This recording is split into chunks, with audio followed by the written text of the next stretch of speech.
Good evening, dear sisters and brothers. Welcome to today's session on being heartful every day.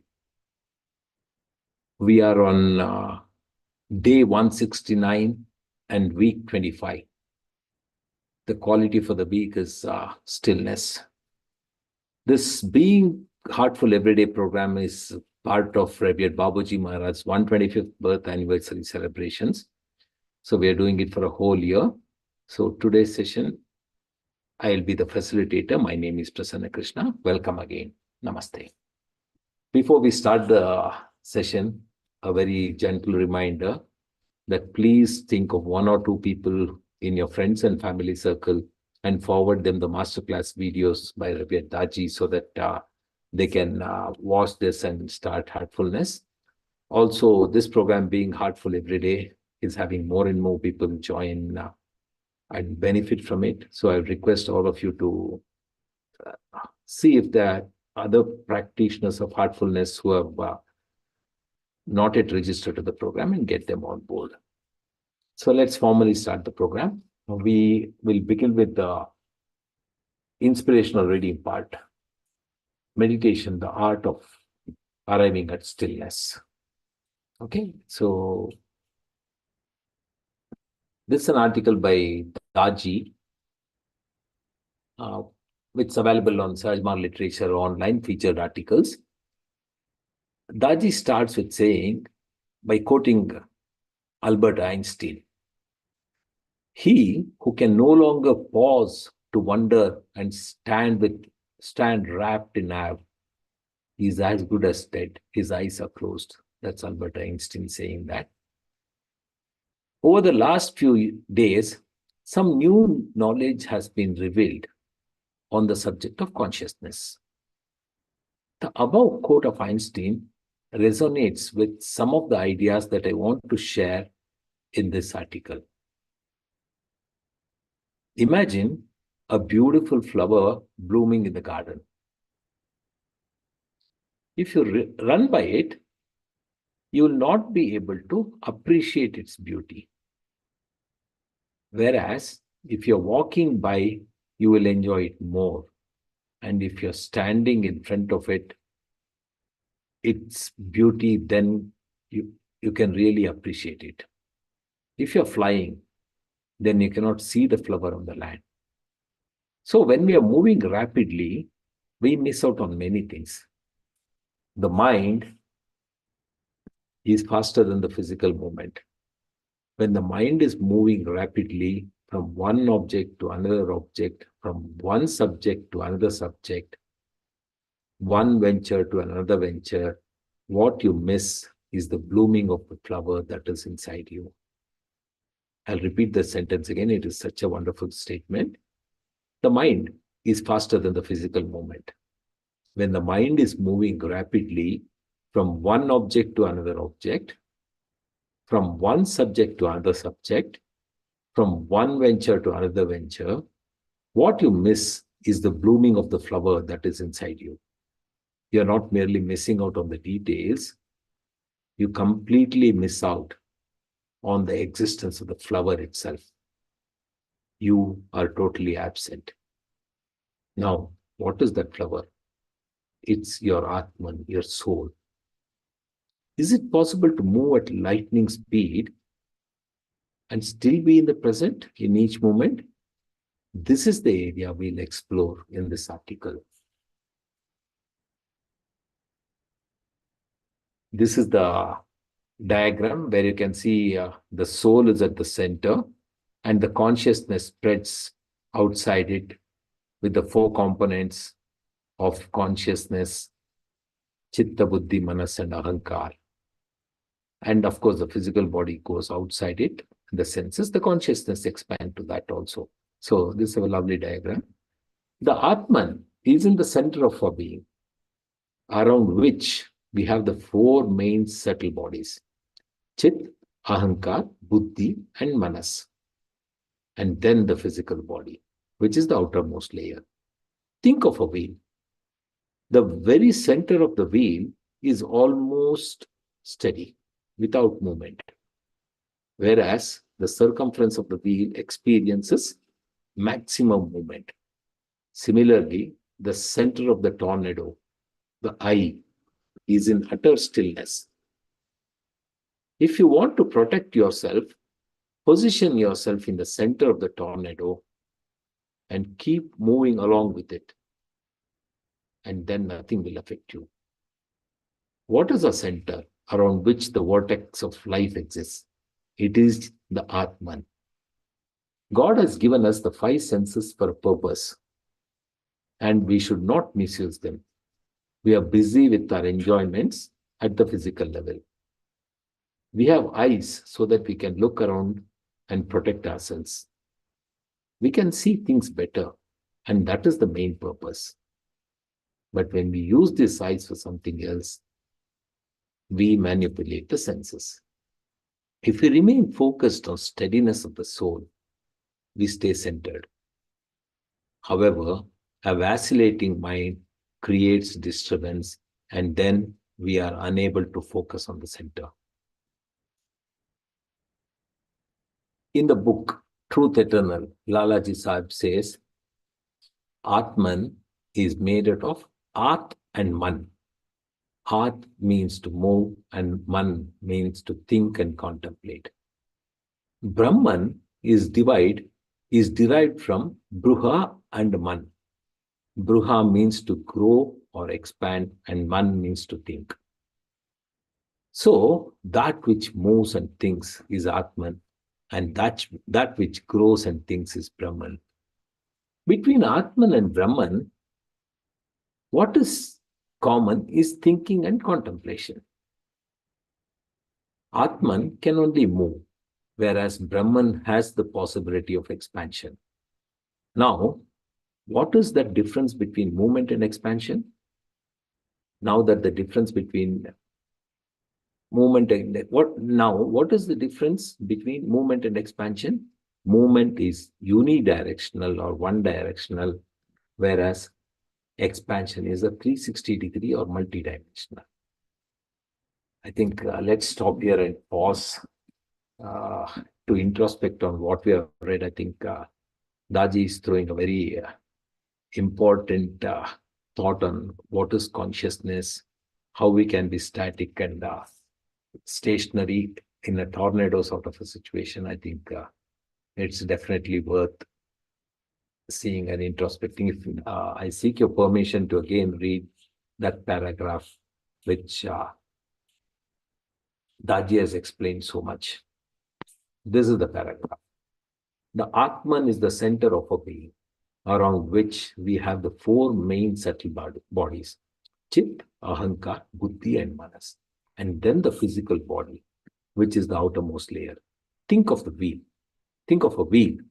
The very center of the wheel is almost steady, without movement, whereas the circumference of the wheel experiences maximum movement.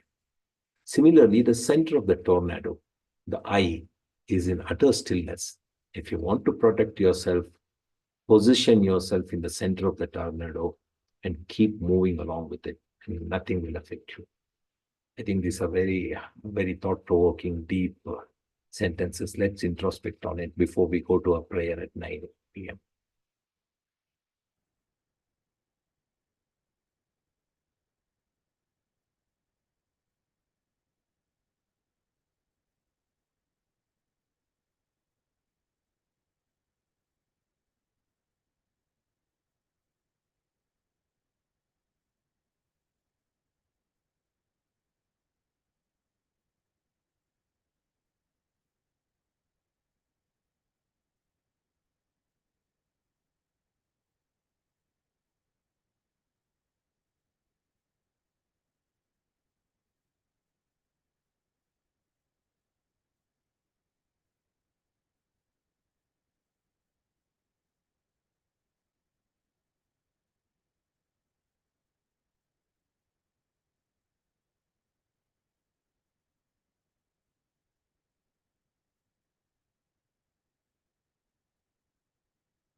We are at 9 p.m. So let's move on to a universal prayer. Let's all sit comfortably, gently close our eyes, get into a very prayerful attitude, and start a prayer that all brothers and sisters are being filled with love and devotion, and real faith is growing stronger in them. As we have been discussing, I think these words are potent with meaning, but what also helps bringing this prayer to a reality is the fact that one is we should have that love and faith and devotion in our heart. And when we submit this prayer to Master in a very humble way, the prayer becomes very effective. So, two things. One is the attitude with which we pray, which is a very supplicant, prayerful attitude. Second is we should try to fill our heart with these three characteristics so that our prayer can become more effective. And let's all pray that all brothers and sisters are being filled with love and devotion, and real faith is growing stronger in them. हम आराम से बैठेंगे, अपने आंखें बंद करेंगे और ये प्रार्थना करेंगे कि सभी भाई बहन प्रेम और भक्ति से भर रहे हैं और उनमें सच्ची श्रद्धा दृढ़ होती जा रही है। जैसे हम बात करते रहे हैं, इन शब्दों में तो बहुत गहरा अर्थ है, पर उसको अगर और इफेक्टिव बनाना चाहते हैं तो दो चीज इंपॉर्टेंट है। पहली, अपना जो एटीट्यूड है ना, वो भाव है ना, वो गहरी प्रार्थना भाव में डूब जाना चाहिए हम। और दूसरी बात यह है कि हमारा हृदय में प्रेम, भक्ति और श्रद्धा, जब तक अपना हृदय में वो पूरा भर गया है तो अपना प्रेयर और इफेक्टिव हो सकता है। सो इन दोनों चीजों को मन में रखते हुए ये प्रार्थना करेंगे कि सब भाई और बहन सब भाई बहन प्रेम और भक्ति से भर रहे हैं और उनमें सच्ची श्रद्धा दृढ़ होती जा रही है। Let's continue our prayer till 9:15।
while trying to retain the prayerful attitude. Let's gently open our eyes.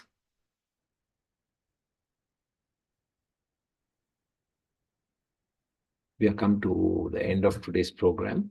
I request one and all to not miss out on the bedtime prayer. Let's do all that and reflect on the activities of the day and seek forgiveness for unintentional mistakes and resolve not to repeat them again. So let's meet tomorrow at 6 a.m. Only request I have is let's think about the quality for the week, which is stillness, and try to see how we can attain that state of stillness, improved state of stillness and stillness. Okay. Thank you. Good night and namaste.